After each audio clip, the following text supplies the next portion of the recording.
Volkswagen van moved into the back of the patch. The first night I moved in was May 11th, a patch night. While I was in line for the bathroom, a young, barefooted woman approached me and asked me whether I could pee outside on a bush somewhere.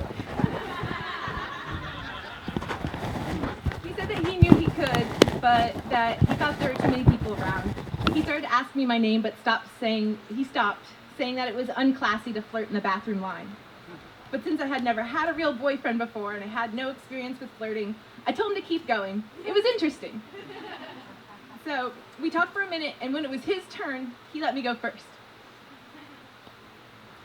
Well, I went off and I peed on a bush, like she recommended, while she went to use the bathroom. When I returned, she was already out, and she was surrounded by her protective, loving friends. I told her I was going to go back to the music and dance, or hang out there, and I asked her for a kiss before I left. It was so instinctual, I didn't even question it, and it was just as magical and natural as it is now. I found him on the dance floor, and we danced the night away. Because of weird timing and our age difference, we tried for 6 months not to date each other, which is probably pretty rare for most people, but it was impossible to stay away.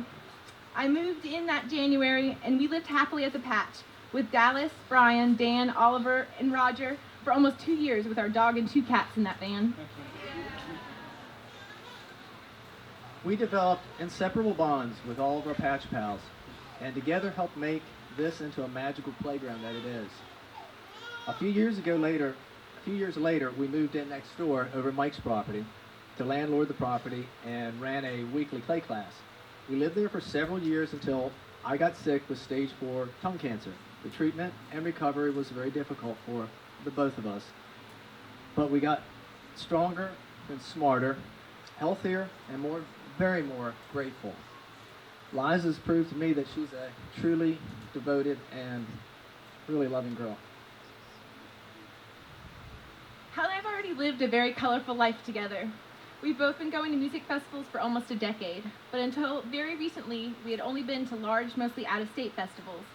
We became a part of a large festival family with members living almost in every state in the U.S. We are so grateful for them, but we rarely get to see them. Our friends, our great friends, Cassandra and Shay, convinced us that we need to go to this little festival called Orange Blossom Jamboree.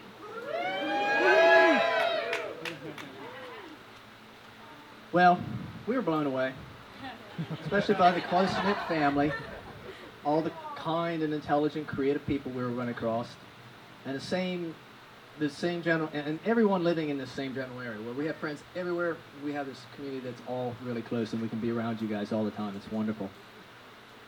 The family has only grown stronger and deeper, and we're really honored to be welcomed into it. The entire experience of living and sharing with many free-thinking people in non-traditional settings, using art and music to bond us, combined with the desire to be our most physically and mentally healthy and to promote physical and mental health in the next generation, Hal and I started envisioning a new way of living. We've made a short video that many of you may have seen, but it has a special ending. So keep watching. Once again, thank you so much for being here. We love you. There's more to come, but hang on.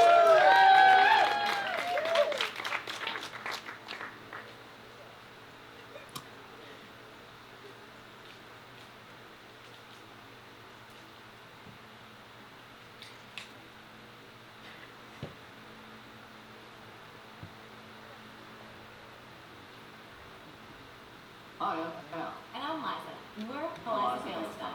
Liza and I are about to set off on a journey to visit as many eco-villages as we can. We will be filming and documenting functional, sustainable village life, and all of our findings will be published on our website. We want to experience and learn directly from people that are thriving on organic farming and sustainable living practices. Our goal is to compile all this information to be able to develop a plan for a network of therapeutic eco-villages throughout the country. Eco-villages that are centered around providing family, therapy, and care to children currently in the foster care system. These children are far too commonly neglected in our society, and it's time to make a change. We believe that with compassion, art, music, and nature, we can illuminate the nation. And we call it the Illumination Project. And to support this project, Liza and I are hosting the Illumination Super Jam Love Fest on July 12th at the in Gulfport, Florida. All proceeds go to fund the research project and the musicians and artists themselves. We're also going to take this opportunity to make this our love ceremony. It'll be kind of like a wedding, but without all the customs and paperwork. That way, this trip will also be like our honeymoon and a symbol of us starting our life together.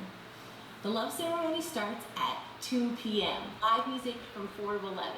Wristbands are $10 at the door. For more details about the Super Jam Love Fest and our research project, visit www.theilluma-nationproject.org. Hey again, one more thing. We know you all came here for our love ceremony. But when we said our love ceremony, we meant our love ceremony. Your love ceremony too. Liza and I have been committed to loving and growing together for many years now. But that's old news, right? We thought it would be even more fun and important for us to celebrate our commitment and love for our community. Will you, beautiful people, do us the honor of publicly acknowledging here today that we are a unified family, committed to loving and rising each other up. No pressure. No pressure. But should you feel the urge to accept our proposal, we did conveniently type you up some vows that will be passed out momentarily, along with a flower and a bracelet as a symbol of our love. Don't worry, these aren't the usual marriage vows, and our marriage isn't going to be consummated in the usual way. These vows are actually mantras, or self-affirmations in a balancing meditation. Liza and I have 4 agreements that we would like to make to you in person.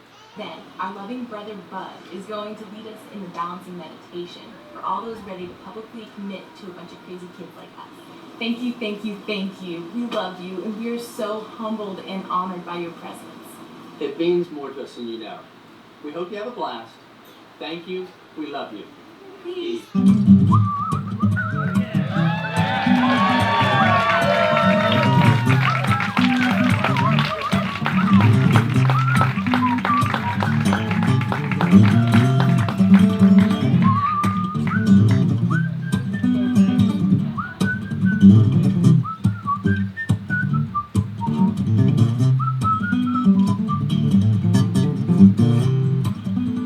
Human dreidel spinning around. How do you not dizzy out and fall down? Is that what happens when you feel the sound? But if that was me, I would be on the ground and I would not get up. I dance on my back, throw my legs up in the air like I don't care, and wave them from side to side. Then I bust into a windmill, then right into a backspin. Freak girl, rise by the speaker, never seem to get enough. Priceless expressions, face in possession, like yeah, that's what's done. Okay. So what do you guys think?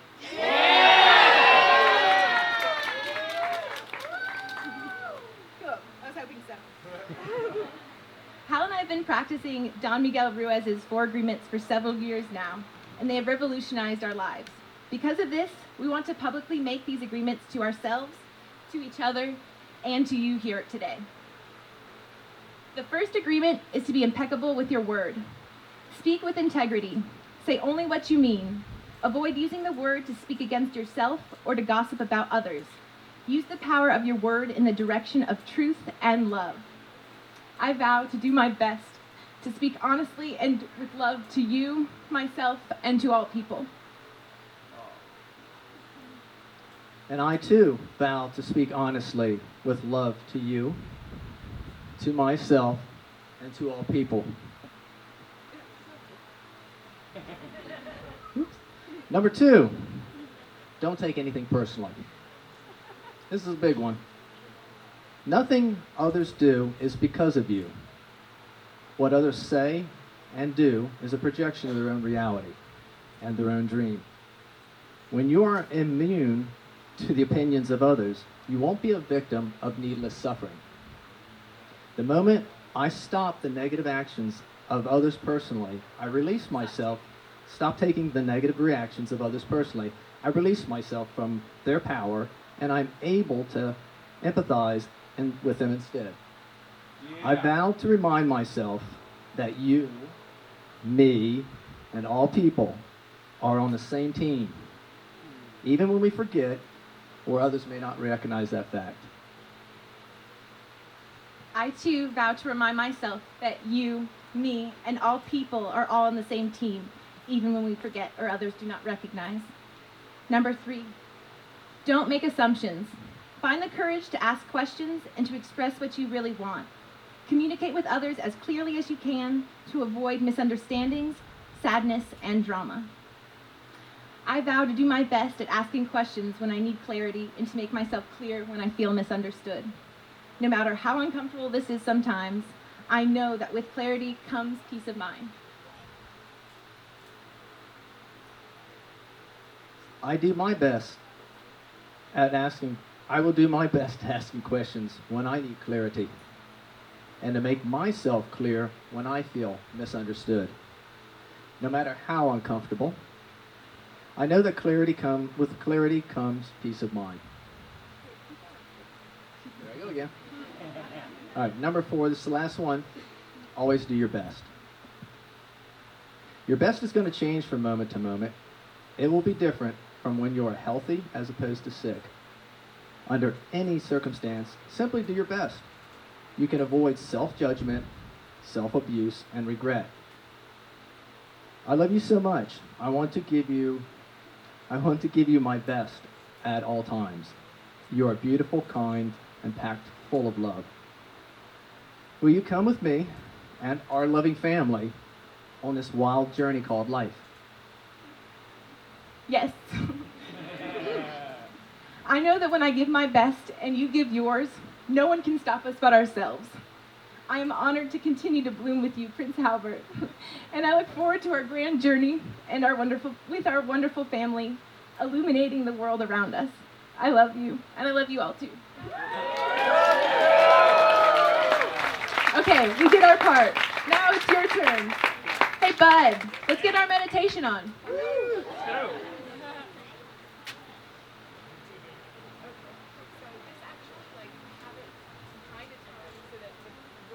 Yeah, so are you going to switch it as I go? We're going to go through the meditation.